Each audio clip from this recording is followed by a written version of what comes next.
I was part of a team of 4 people who had visited Kashmir soon after the abrogation of 370 and the annihilation of Jammu and Kashmir as a state. So that team included Jean Drèze, the economist.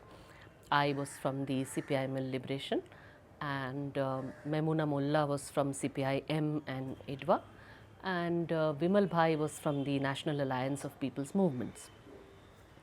So, of course, we had gone very early during the Kashmir lockdown. Now it is more than a month, and whatever we had said about that period, I think that those same findings are being confirmed now by by many other media reports, independent media reports by both Indian and international journalists. So, mainly what are those findings? The first finding is that this is not normal, and Indian government wants us to believe that this is some kind of new normal and we should accept that it is all right for Kashmir to be locked up like this. The whole of Kashmir is like a prison. No one, not a single person there, not a single ordinary Kashmiri person is truly independent or free in any real sense of the term. The other thing is, the other issues are of course that there is a medical emergency, cutting off communication, cutting off phone and internet communication. In the 21st century, this is like cutting off water and electricity. This is a human rights violation on a massive scale. This is cutting off basic needs. And the other thing that we had found, which was the most stark thing, was that how is control being maintained on Kashmiri people? Although they are certainly, Ajit Doval has just said all Kashmiris are very happy. Of course, if they are happy, then why are you not letting them go? Kashmiri people were asking that if it is our wedding and you are dancing at our wedding, then at least open our feet also, see whether we want to dance or not. So clearly they know that they are not happy, Kashmiris are not happy. But they cannot express a protest. And one of the ways in which this is being ensured is the steady, regular, everyday kidnapping of Kashmiri children. So there are raids being done on homes in downtown Srinagar, in South Kashmir. We ourselves met several households where such raids had happened, where children as young as 10 or 11 years old had been picked up, had been beaten up, kept in illegal custody for 4 or 5 days and beaten up, then released, and some other boys will be picked up. So, and some boys who had been picked up, their whereabouts were not even known. So, their parents were terrified that in case the child is killed, if the boy is tortured and killed, if he dies in custody, then the police and army and all will say that we never had him in our custody. He will become one of Kashmir's disappeared. So, this terrible torture is being presented to us today as a new kind of normalcy. I am finding op-ed pieces being written in papers like Washington Post, where celebrated journalists of India are writing pieces saying that, well, in order to protect lives and for national security, some liberties can be curtailed. This is how fascism starts getting normalized. This is how colonialism was normalized. This is how patriarchies are normalized, that you don't know what's good for you, we will tell you what's good for you. So, if a girl does not want to get married to somebody, you will say you don't know what is good for you, we will tie you up and force you to do what you don't want to do. Likewise, Kashmir is being held against Kashmiris' will. And I think the key issue is that here. The key issue is in all that human rights violation and that horror that Kashmir is being subjected to today, we should remember that the key issue is that all this is being done because the Kashmiris, because Kashmiris are not willing to be obedient to whatever Indian state, Indian government is demanding of them. The Kashmiris are saying that there is a dispute, there is a real dispute. And what is the nature of that dispute? That is also being lied about to us by our media, most of our media, as well as by our politicians. So, let us take one of those lies. Amit Shah is saying that Article 370 was a temporary provision And the common propaganda by the RSS and the BJP is that Article 370 was a unique special provision for Jammu and Kashmir, and that has resulted in alienation of Jammu and Kashmir. If you have got rid of it, you have integrated Jammu and Kashmir. This is the common argument. And yet yesterday's newspaper, you can see in today's newspaper that Amit Shah has given a speech to a collection of Northeast leaders and told them, assured them that Article 371 we will not meddle with. So Article 370 you got rid of, Article 371 you will not meddle with. What is the difference between 370 and 371? Except that Article 370 was actually protected by far superior, far stronger constitutional provisions. It was protected by a legal accord called the Instrument of Accession, whereas the other articles are not of that order. And yet you are saying you will preserve Article 371, which recognizes that the northeastern states have some specific unique protections. Now, so what Amit Shah is saying is that this whole propaganda about one nation, one law, one nation, one constitution, which Narendra Modi said about what they have done to Jammu and Kashmir, that is a lie. Because the truth is that we don't have one nation, one law. We have many states with different laws, different provisions. Even Gujarat has specific provisions about land use and all of that, which are supposedly to protect their specificities.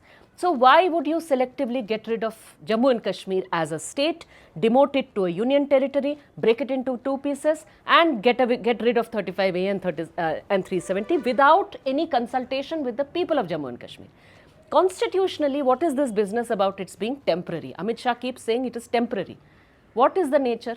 Article 370 was introduced as a temporary provision. Why? Because the instrument of accession that the Maharaja signed with Indian leaders, that said that this is not tying this agreement to join India, accede to India, Jammu and Kashmir will join India, but it is only a temporary joining. It is not, we are not tied to any future Indian constitution. This happened in 1947. Constitution does not come into being till 1950, 49-50, right? So, when Article 370 comes into being, that says that, okay, as a fallout of instrument of accession, we are keeping this Article 370 to provide certain specific autonomy provisions for Jammu and Kashmir, and it is only on the basis of this that Jammu and Kashmir can be said to have agreed to accede. Not only that, why was it a temporary provision? It was temporary because it was written that when Jammu and Kashmir forms its own constituent assembly and they form their own constitution, Jammu and Kashmir was to have its own prime minister, its own flag, its own separate constitution. When their constituent assembly forms their constitution, then we will replace Article 370 with some other law which is in consonance with Jammu and Kashmir Constituent Assembly provisions. So, only Jammu and Kashmir Constituent Assembly would have the power to get rid of 370 and replace it with some other more robust provision. So, it is not that it is temporary for the Indian government to get rid of. It was temporary for the Jammu and Kashmir Constituent Assembly, not Legislative Assembly, to form its own constitution and replace. But that never happened. And in reality, Article 370 has been hollowed out by successive governments and it was reduced to a mere symbol where the real autonomy that Jammu Kashmir enjoyed was far less than other states. What never happened to other states was done to Jammu and Kashmir. And therefore, today this whole reality is being hidden from us. And we are being told that no, somehow or the other, whatever Kashmiri's anger there is, that is all because of Pakistan. They are badly behaved people. They are Muslims who need to be conquered by a Hindu government. That is also the message that the Narendra Modi government of BJP and Sangh Parivar are trying to give. They are trying to say this is a Hindu conquest of Muslims. And if you think that my word conquest is a little overstated, think about the language that these BJP leaders are using. What is that language?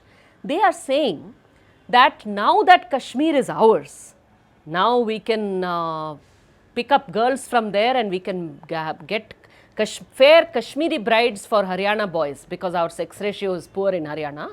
Earlier we used to have to buy women from Bihar. Now we don't have to buy, we can just grab and get from Kashmir. This is what the Haryana chief minister is saying. When we spoke to girls and women in Kashmir, they were angry, they were furious at this. They said, look, we also have patriarchy, you also have patriarchy. You also must be having to fight your own patriarchies in your community, your families. Likewise, we do the same. But you cannot, your oppressors cannot come and claim to liberate us. And you are, these men who are talking about us as though we are apples and peaches of Kashmir, to be as though we are the spoils of war. How dare they talk about liberating us by getting rid of Article 370 and getting rid of Jammu Kashmir as a state. So, another thing, last point which I would like to make is that I think many of us would like to believe that, oh no, constitution of course has been violated, international law has been violated, but Supreme Court will sort it out. And so, while we keep on saying, we keep on hearing this thing that Kashmir is an integral part, Kashmir has not been treated like an integral part, certainly not. It has been treated as though it is a separate territory which has to be conquered and which has to be maintained through force. And now what the Modi government has done is to do away with all those fig leaf of niceties. And they are not pretending anymore that we have to win hearts and minds of Kashmiris. They are openly saying that Kashmiris do not have any, they are not mature enough, they should not have any legal, any elected representation. We should lock them all up and take decisions on their behalf. And everybody must clap and say very good, very well done, brilliant thing. I feel that during the emergency you had the infamous ADM Jabalpur judgment, but the ADM Jabalpur judgment at the end of the day it was recognized as something, as a blot on the history of India's jurisprudence. Will the same thing happen now? Will they repeat and go worse than ADM Jabalpur? I do not know. Let me say, I hope not, but I don't have my hopes very high. I will end by saying that what should we as citizens of India do? Because that Indian constitution, Indian democracy, Kashmiris have no faith in it at all. They did not have even earlier. Whichever of them had that faith are today in jails. And ordinary Kashmiri people are saying, look, we told you so, that this is what we felt already, and it is now proved that you could not trust Indian government at all. But we Indian citizens are the ones who swear by the constitution, swear by democracy, and we are also being told lies. We are being told that Ambedkar was against Article 371, fake quote of Ambedkar is being circulated. Let us at least do the justice of reading what Dr. Ambedkar said on Kashmir, and he specifically recommended a plebiscite. Let us say that. Okay. So, will the Sangh say that Dr. Ambedkar also was anti-national? Then if we look at what Jayaprakash Narayan said, what Mahatma Gandhi said, so many people. The point is, what a point I am trying to make is that a spectrum of political leaders of very different political positions, they all had a reasonably democratic approach to the Kashmir issue. And they felt their democratic approach was that the Kashmiri people should have a say in what should happen to them. This was not just Nehru's position, this was everyone's position. And we know that had Nehru and had the Indian government of that time, 1947, not offered Article 370, in the soon after India's independence, Jammu Kashmir would have had the option to not be part of India. They would have had the option to either remain independent or go with Pakistan. We know that other princely states had this option and exercised these options. Jammu Kashmir at that time chose India because they were afraid that, like what happened with Bangladesh eventually, that the Bengali language and the specific unique Bengali culture that became subsumed in one Muslim theocratic Pakistan. They did not want that to happen to Kashmiri identity. And so they thought that that will be Kashmiri identity may be safer in a secular democratic India. Unfortunately, India continuously, repeatedly betrayed those hopes, and that is where we are standing today. We as Indian citizens, I will just appeal one thing. Wherever you live or work, there must be Kashmiri students, there must be Kashmiri people working in your office, in your college, wherever you stay. Maybe they are traders in your, you see them selling carpets, whatever it is, selling warm things. Please go and speak to them and listen to them. Don't give them lectures. Don't tell them what they should or should not be doing. Just let us listen with humility. Listen to them even if they scold you, even if they are angry. Listen to their pain. Ask them, what can I do to help you now that you are not able to communicate with your loved ones in Kashmir at this time? Do you, if you face any kind of intimidation, if anybody is saying anything wrong to you, I will walk with you, I will accompany you, I will be your, certainly stand up for your right. Even you may not agree with them overnight. You may not, because many of us don't know enough about Kashmir's history. But let us have the humility to learn, to listen, and to stand in solidarity with Kashmiri people at this juncture. The debate is not between Pakistan and India. Kashmir is not some piece of chapati to be torn apart between India and Pakistan. Kashmiri people are individual human beings there, and we should have the respect to listen to them and not assume that whatever they are thinking is actually something that Pakistan is doing. So let us not make this about Pakistan. Let us not make this about Indian pride. Let us make this about how we all respond as human beings, as citizens of India, to Kashmiri people and their rights.